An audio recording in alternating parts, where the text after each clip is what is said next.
अस्सलाम वालेकुम। Programme embassy road में खुश आमदीद। नाज़रीन, आज हमारे मेहमान हैं इस प्रोग्राम में पाकिस्तान में अर्जेंटाइन के सफ़ीर रोडल्फो J.Martin-Saravia, और इनकी ये खसूसियत है कि ये इस वक्त पाकिस्तान में सबसे सीनियर सफारतकार हैं और डिप्लोमेटिक कम्युनिटी जो इस्लामाबाद में है उसके डीन हैं, इसलिए कि वो सबसे सीनियर हैं।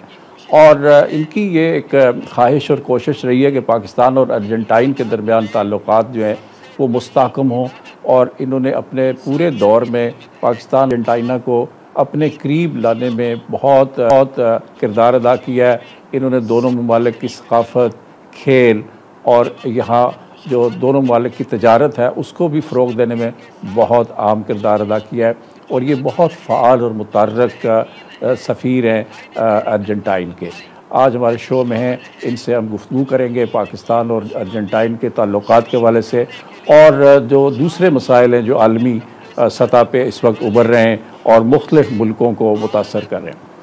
Ambassador, thank you very much for joining us in this program. Thank you very much for inviting me to be in your program, and I know that it's a very popular, very known program, so it's always a pleasure to be invited and through you to communicate my message to the people that are watching your program. Thank you. Thank you again. Ambassador, what is your take on your stay in Pakistan? You have been here for quite some time now. You're the Dean of the Diplomatic Corps. How do you see Pakistan when you came here a few years back and now? What is the difference? Well, there's a lot of difference. I've been here exactly last Sunday. I made 8 years. 8 years. 8 years exactly of being. I arrived here on the 5th of August of 2004. So, and what was the changes? You can imagine being a Pakistani, and also everybody who's listening to me, that since August 2004 till August 2012, a lot of things has passed in the local scenario, in the regional scenario, and in the world, in the global. So that, I mean, it could take 10 programs of yours to talk what has been happening here in the country, and particularly what I experienced. I consider myself a fellow who moves a lot and curious of what is going on. So I've been moving a lot, and I've been watching very carefully, but also with a lot of sympathy to what Pakistan was facing along these 8 years.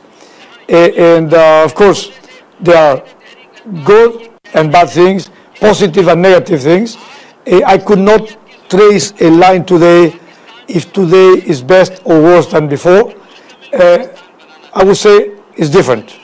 The most important thing, and that, yes, I'm pretty sure to affirm 100%, is that today is better than before, because today you are transiting a democratic process. Since 18th of February 2008. You witnessed this transition from dictatorship to democracy in Pakistan. That's right, and that is absolutely positive. That I think is one of the most important values that the Pakistani people, Pakistani government, Pakistani political actors should preserve. Democracy is, as people say, as Toynbee says, is not the perfection, but is close to perfection as a system. And that is something that Pakistan should maintain, should try to defend, and should try to improve. Of course, there are a lot of defects. There are a lot of room for things improvement. Exactly, a lot of room for improvement. And that is, yes, is a positive side. Ambassador, what would you say about your efforts to bring Argentina and Pakistan closer to each other? In what field you have made your contribution, which you think is very substantial? Well, what I will answer to your question, in certain way, it will be like I'm praising myself, but in certain way, it's also reality. Before arriving me here, and by many people who comment to me now that I know almost everybody here, they said before your arrival, Argentina was almost not in the map of Pakistan. And I'm proud to say that Argentina is all very much in the map of Pakistan, as Pakistan is very much in the map of Argentina. That means that is because of the job that we've been doing. I would say not me alone. I will doing that with my team. I've been alone these 8 years. I had very capable diplomats helping me, plus the local people. And also, in one extent also, your embassy in Argentina has doing also a good job, especially at the beginning, which we had a very good understanding with many of the ambassadors in the past and also in the present. So that if you ask me which sector, which area we have developed, I would say almost every sector. Of course, some sectors have been more advanced, more progress has been made. Progress has been done, and we can go through that if you want. But in some sectors, still a long way to go. But already the first steps on that direction has been already done, has been already taken. For instance, in the commercial sector, in the area of trade between the two countries, Argentina and Pakistan, what would you comment? How would you comment that you have made substantial progress? Yes, we have done progress. I don't know if I could say substantial, because still a lot to do there.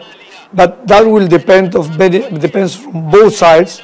It depends also in Pakistan, as I many times said, is that Pakistan, if they want really to increase trade, not only with Argentina, but with other countries, they should also make their own changes. And the changes that I always say to Pakistan is that, and I've been doing it along the country, visiting different chambers of commerce and institutions and federation of commerce, saying that Pakistan should diversify the production, and diversifying the production of whatever they produce, they can also diversify the exportations. Today, I would say regrettable, Pakistan has a very short, narrow industrial base, a sailing list, of products. I will say textiles, sport goods, surgical instruments, mangoes and kinos, and leather goods. And I would say almost there. Very few things are then sold in addition to that. In Pakistan, as a big country as it is, with the population it has to look after additional products, has to produce additional products, so as to go out, knocking the door of different countries and saying, we have this to sell in a competitive prices. Because that is one of the advantages that Pakistan has, that can produce goods in a very competitive price. Ambassador, you mentioned that traditionally, yes, Pakistan has been exporting textile products, sports goods, surgical instruments. That's the mainstay of our export. So what would you like Pakistan to produce in the engineering sector, which could be exported to your country, Argentina, and other countries? Well, that is a different question, or difficult question to answer, because that will be, has to be probably addressed not to me, but to the business community of Pakistan, an industrialist. They should produce goods that could to be sold abroad, and for that, the businessmen of Pakistan and even the representative of the chambers, they should tour around the world and look after making a marketing of what the other countries are needing or buying from abroad, and see if you can match. Just one question. Long time ago, I had a very strong and very dynamic relation with an institution that is TDIP. Trading Development Exactly. With Mr. Tariq Ikram.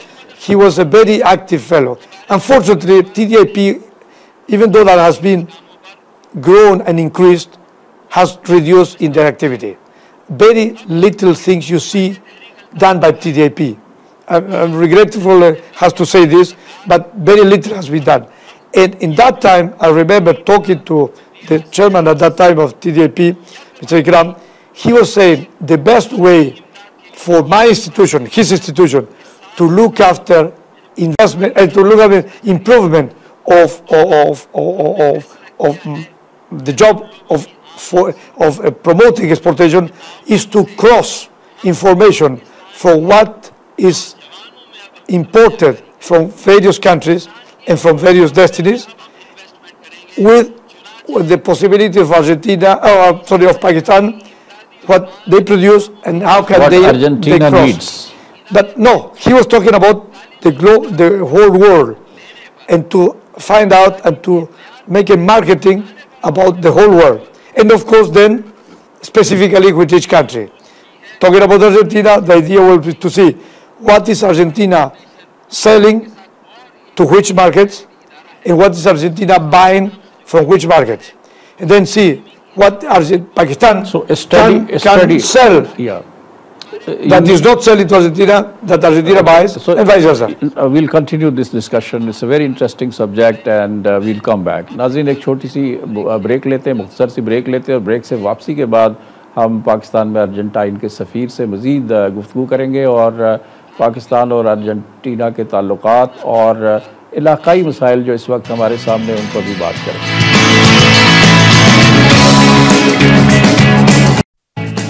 Welcome back. Ambassador, you mentioned the trade relations between Pakistan and Argentina. Can Argentina help Pakistan to set up certain industries here so that Pakistan is capable or is able to export the products in the European countries and in your South America and elsewhere in the world? So that's one question. The second part of the question is that you said that you were meeting the people in the chambers of commerce, the leading businessmen and traders. So did you convince them to go to Argentina and that part of the world to explore the possibilities of increasing the exports to that region? Yes, well, I will answer the first question. Yes, we have done, not enough again, but we have done. For example, Argentina and Pakistan has successfully inaugurated 2 years ago a very state-of-art pharmaceutical laboratory in Lahore, who produces medicine for cancer and hepatitis B and C. Okay, it's a joint venture. It's a joint venture. And that laboratory was been producing for the last 2 years in a very top quality product and very much required and needed in your country, but also abroad. That laboratory has been already exporting to Afghanistan, Tajikistan, and other neighbor countries, and there is a plan. If the government of Pakistan also helps the institution to get a better profile of the production, they are planning to export to Sri Lanka, Vietnam, Philippines, and other countries, I think Malaysia. And Central Asia as well. But I'm talking what I've been already told, probably Central Asia as well. But I mean, there is a big demand of that product, and that, of course, any company in Pakistan, even if it's a joint venture who exports, that is a benefit for the country. Secondly, we've been trying, and that is, we are in another stage of not yet launched, to come here and install in various provinces, particularly in Punjab and in Sindh, the state-of-art slaughtering houses for a meat processing plant. So I mean, to take the animals, particularly veals or cows, to take it, sacrifice the animal in the halal system, take it to a proper and very hygienic and state-of-art way, slaughterhouses, until the final product it will be with a proper packaging of that, and looking after 40 or 50% of that production, looking after exportations to various places, Gulf, Southeast Asia, etc. That will again be an additional, an important collaboration between Pakistan and Argentina. No, but Pakistan as well has to increase the trade of Pakistan abroad, exportations. And the third thing is that we are trying, and it is one part of this CNG activity, which has been under the fire and under the great criticism, pressure that completely, I would say, completely unfair, and we can develop something about that. But particularly one sector in which Argentina was, and it still is interested in developing, is a joint venture between an Argentinian company, Inflex, and a Pakistani company, POF, Pakistan Ordnance Factory, to install a factory there for producing these industrial cylinders that are very much required for cars, buses, trucks, or whatever, even for storage of gas in the CNG stations. So that this is something that eventually, if it's produced, will be helpful not only for the local market, but also for the regional market. Central Asian countries that are very much keen on that, Uzbekistan, Kazakhstan, and Kyrgyzstan, they are looking after the possibility of developing CNG, as many other countries in the world. And unfortunately, the country who has developed and has become the leader of CNG in the world, that is Pakistan, they are trying to destroy something that's been done very well and is working very well. This is something, my friend, that after, and with all my heart and with all the pain, I say, is something, a terrible characteristic of Pakistan that allow me to tell. When things are working well in your country, there's a sort of a mentality of self-destruction, or of trying to destroy what is working well and try to build something that probably will work well, but still not proved. Something else, and it's not the only case of the CNG. Many other areas has been doing well, and something, I don't know, diabolic scheme. They are trying to destroy something. That this is being done because there are certain vested interests who are making decisions in Pakistan, and they're undermining the Pakistan's capability to improve its economy and its trade. That is your opinion. It's not mine. That is, I will leave it to people to think what is. I have not yet understood which is the real cause of that. But it's a terrible, let's say, disease. Okay, but Ambassador, you think that this cylinder producing factory that you have mentioned that could be established or would be established in Pakistan in collaboration with Pakistan Ordnance Factory, is this project still in the offing or it has been shelved? It is there. The joint venture has been signed. I was asked to be a witness of that joint venture, so has the support of the Argentinian government. And obviously, when they produce, you not only will produce and will give labor to the Pakistani people, but also you will produce cylinders very much required here, and you will don't need to import anymore from various destinies, even from Argentina.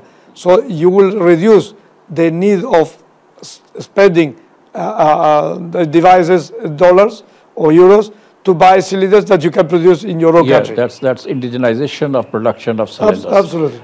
What are the prospects of setting up textile industry in Argentina with the help of Pakistan? Do you think that there is a possibility or there is a prospect for that? Well, Argentina have a very important textile industry.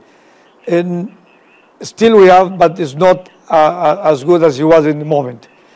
So that one of the things that I've been suggesting, and I've been suggesting to Chamber of Commerce, and I've been suggesting also to my dear friend, the chairman of BOI, Board of Investment, Mr. Salim Mandiwala, is say if Pakistan wants to promote investments abroad, one possibility will be to go to Argentina to try to invest, buying some clothes a textile factory that has machinery, has to be refurbished, but in Argentina can be done, produced in Argentina, wherever you are real experts in textile, in producing material, towels, sheets, whatever, and to produce there, and from there, not only to look after the local market, but also to look after the South American market and even the United States, which is a huge market that you can tackle from there. So what's the response? Do you think that well, the response is that in all these things is a combination between private and public sector. Even if the public sector says, yes, we would like to do it, the private sector has to come and take the glove and go and face the challenge. But if that doesn't happen, you cannot put the gun on the chest of the guy and say, go and do it. You prepare, you give them the chances, you give them the opportunity, and they have to take it or not. Sports goods, you mentioned sports goods in your earlier session.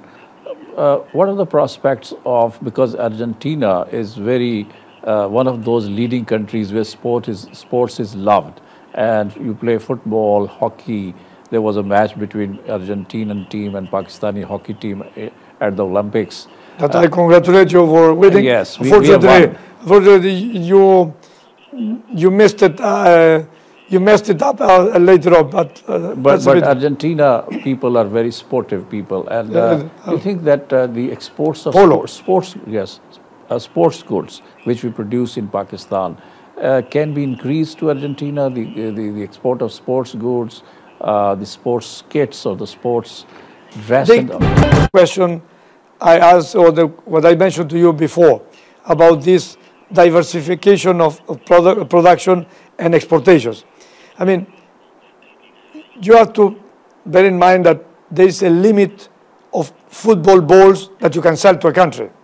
I mean, you can sell, you have 1,000, 100,000, 1 million football balls, but there's a limit. How many balls you're going to sell? How many hockey takes, even we are very good in that. As you know, in women's, we are the world champions. Yeah. Hopefully, we are now in the final in the Olympics. In the finals of the football. No, on hockey. In the final of hockey against Holland, we are playing, I think, tomorrow after tomorrow. The final, I hope we get the gold medal. But I mean, and in men, we are more or less the same level as you. But there's a lot of products. But there's a limit in which you can sell those goods. And it is, of course, there's always a possibility of increasing, but there's a limit.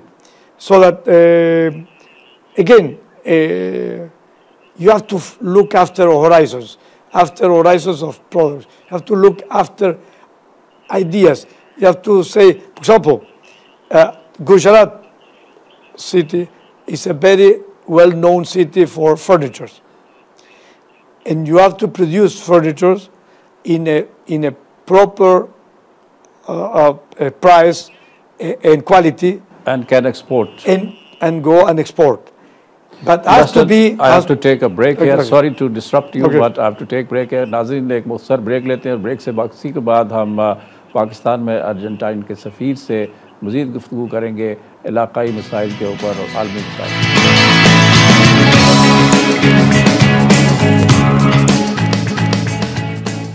Welcome back.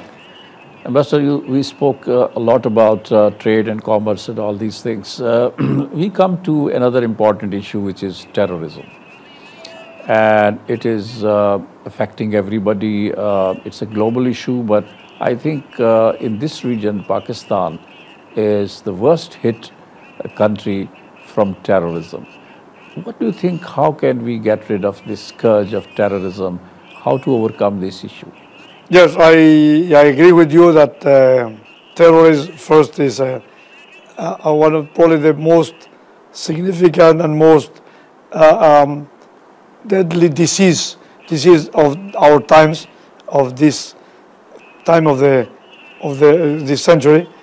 And also agree with you that probably Pakistan is the country who has been more affected by terrorism.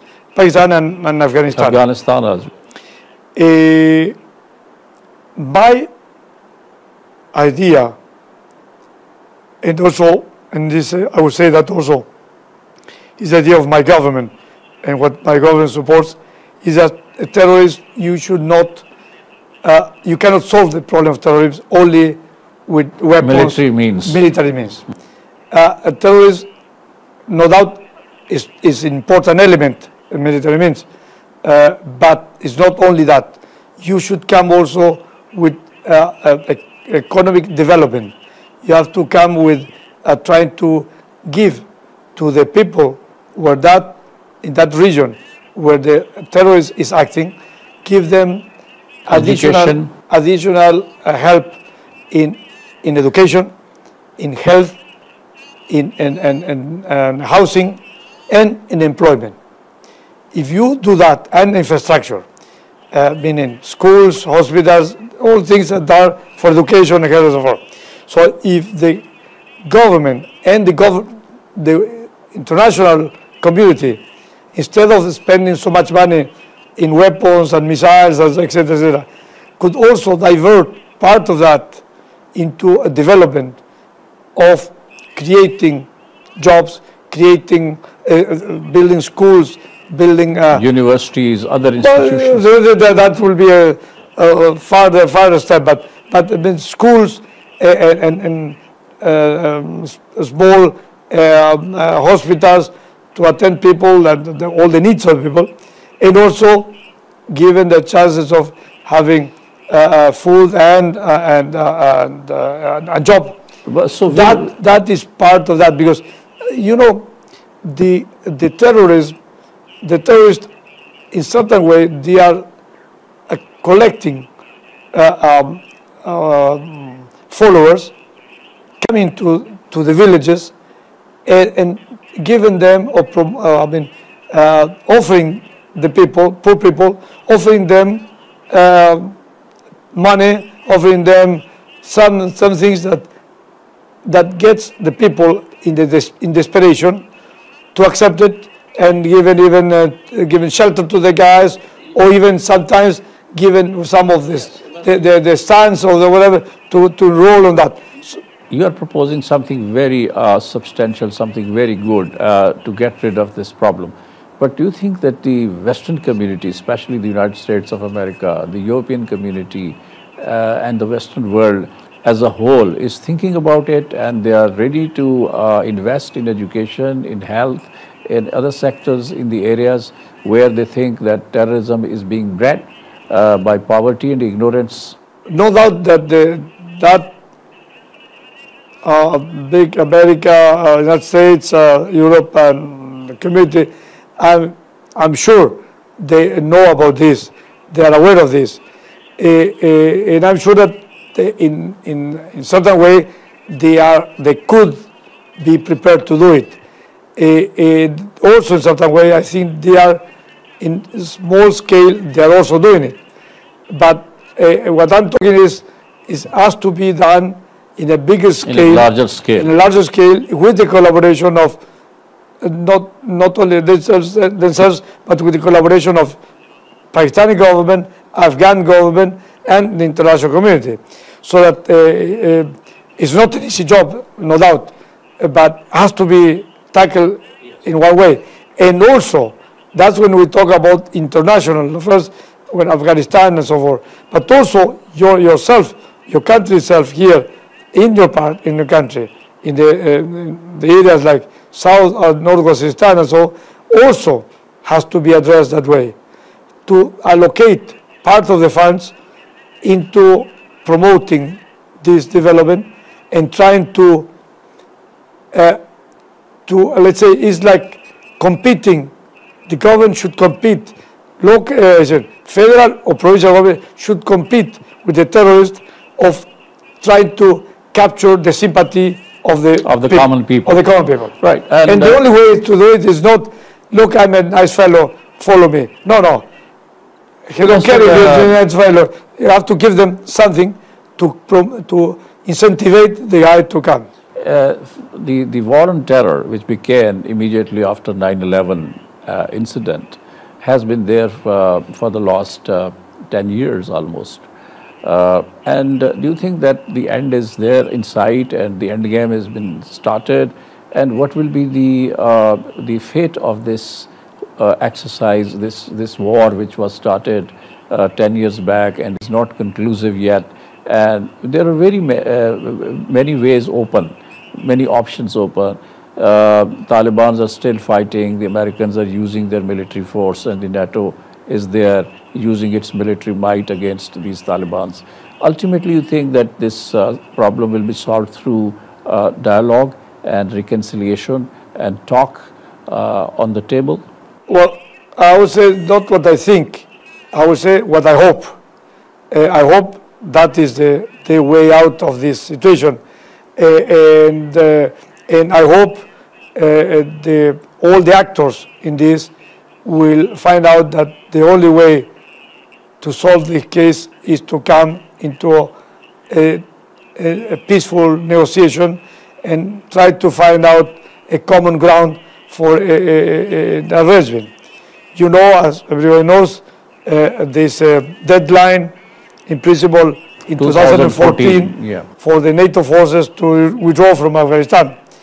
I don't think all the forces are going to withdraw in 2014. Some of the forces will remain. Some of the forces will remain, probably more than what we think, because 2014 is tomorrow. I mean, in this, looking at this, is tomorrow, and I don't think that the situation is mature enough to do it. All will depend also the grade of improvement, the grade of training that the security forces of Afghanistan, police, the Afghanistan National Army has been achieved. And that is something, of course, I have no the real data. Only what I know is only by the media. So that what will happen is a real question mark for the future.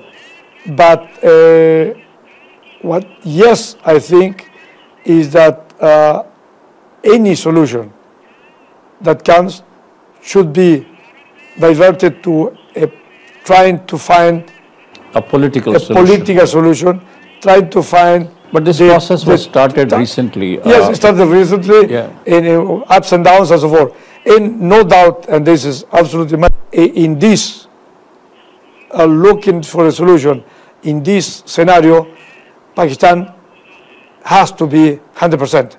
I mean, it has to be. You cannot think of solving the Afghan problem by excluding Pakistan. Without Pakistan. You can bring some other actors. You can bring actors, even if you don't ask me, you can bring actors like India or other countries, Europe. But Pakistan has to be there. There is absolutely without Pakistan, there cannot be a lasting peace will be in Afghanistan. Will be almost impossible. We'll take another break, Ambassador. नाज़रीन, एक और मुख्तसर break लेते हैं और इसके बाद हम फिर अपनी गुफ्तगू का सिलसिला जो है पाकिस्तान में अर्जेंटाइन के सफ़ीर से जारी रखेंगे.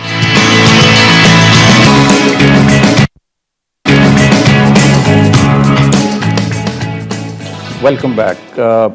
Ambassador, this is the last part of our interview.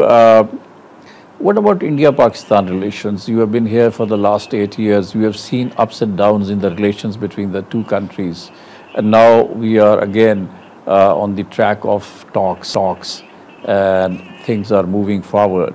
But do you think that without addressing the key issues, the core issues between India and Pakistan, like Kashmir issue, the water issue, the problems, the relations between the two countries can be normal and can be peaceful and tension-free? I agree with you that the situation of the relations between Pakistan and India in the last years, especially 1 year after Mumbai event, in which things started after the cricket semi-final in India, they started moving forward in a good way, slowly but always going advance. That is good. That's a good signal. That again is, as we always say, me as a diplomat and common sense is that the dialogue, diplomacy is the best way to solve conflicts or problems. Yes, I know that it's very difficult. Both countries have their positions. Both countries, even though that they could be willing to advance faster, they have also to take care of the domestic public opinion. And that plays a very important role in both countries. Public opinion and political opinion, because it also comes as what a ruling party in one side and the other wants to do and can do without jeopardizing, without harming the chances of being re-elected or whatever. That is part of the business of the politicians. So that, yes, I think there was an improvement.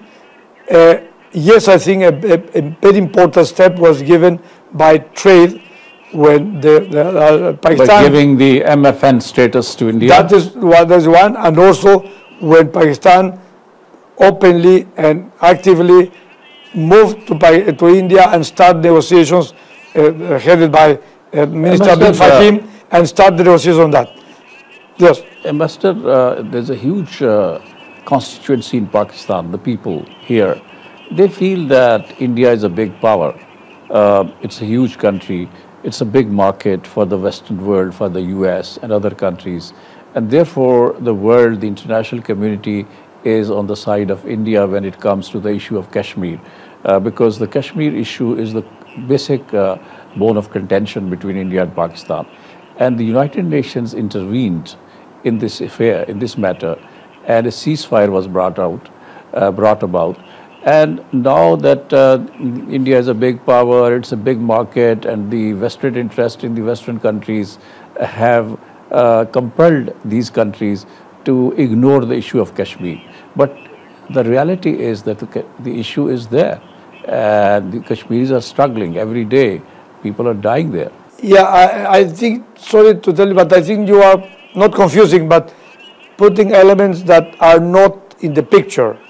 I mean, the international community, the only way they can play a role in this is what they are already doing, including Argentina, is within the United Nations, in the General Assembly, when there are resolutions coming, whatever moment comes, asking and instinct both countries to come to a table of negotiations and try to solve the problem in a peaceful way. But the question is that there is no way any country to intervene in this, because automatically India imposes a position, says this is not an international issue, this is a domestic issue. That, as you know, is a position. So they will not accept any country, even the United Kingdom, United States, to come and be like offering the mediation, whatever. They will not accept it. I think Pakistan will accept it. India do not. So that and you need, as you say, you need two for tango. I mean, if one wants, the other doesn't want. But the United Nations is a party to it, because it was the United Nations which intervened and brought about this ceasefire, and they were about to hold plebiscite in Kashmir very early in 1948, but that didn't happen. So, but the international community through the United Nations can play a role in solving this problem. Can play, but I tell you something, and this is not official remark, but I would say that India, as you know, is aiming to become, together with other three countries, a permanent member of the Security Council. Yes. I myself, I think, will never happen. But that's another question. Argentina is, of course, opposed to that. But India has the dream to become a member of the Security Council. But I tell you something, and India knows, and the international community knows, that India will never succeed. I don't know if we will succeed, even though what I will say is solved, but will never succeed if, as an international pending issue like this as a dispute with another country. So that will be an impediment ever for other countries will say, come on, you cannot be a permanent when you have a very serious and substantial conflict to solve. I don't know, sorry, I'm not talking if it should be solved in their favor or in your favor. I'm not talking that. We as a third country, we always supported Pakistan when they are asking, please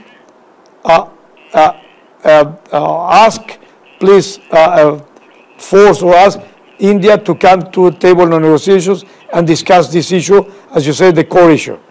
And that brings me to part of your question before, when you say if you can solve other questions like trade that you are doing and communication, transport, sea creek, CHN and so on, if you can solve it without solving the core issue that is Kashmir. And my answer is yes, you can. This composite dialogue, the ideal part of the composite dialogue, which I really praise, I think it's a very good mechanism of dialogue. It's a very good thing because you can solve things without solving the other. But it will come a moment in which you solve the other. But you cannot say, if I don't do nothing here, if you don't solve the other. That is not the way to do it. You will never make one step forward. Go side by side. You have to side by side and slowly and get. My feeling is that the relations today between Pakistan and India are much better. When you ask me about my time here, much better than when I arrived in 2004. That definitely much better. Thank you, Ambassador. We are running out of time. नाज़रीन, आज हमारे इस programme में आपने पाकिस्तान में Argentina के सफ़ीर रोडल्फो जे Martin सेलेविया से गुफ्तगू सुनी। उन्होंने पाकिस्तान और अर्जेंटाइन के दरमियान जो इस वक्त तजारत हो रही है और जो कोशिशें हो रही हैं कि दोनों ममालिक जो है तजारती एतबार से एक दूसरे के करीब आए, उस पर गुफ्तगू की है। उन्होंने दहशत गर्दी के हवाले से बात की। उनका कहना है कि दहशत गर्दी की जंग जो है वो सिर्फ फौजी एक्शन के ज़रिए और हथियारों के ज़रिए नहीं ख़त्म होगी, बल्कि वो डायलॉग के साथ और उसके अलावा उन इलाक़ों में जहाँ दहशत गर्दी है वहाँ पे तालीम और सेहत और उसके अलावा इकॉनमी को बेहतर बनाकर ये जंग जो है जीती जा सकती है। और उन्होंने पाकिस्तान और इंडिया के ताल्लुकात के ऊपर भी अपने व्यूज़ जो हैं दिए हैं। इसी के साथ ये प्रोग्राम ख़त्म होता है। जावेद सिद्दीक़ को इजाज़त दीजिए। खुदा हाफ़िज़।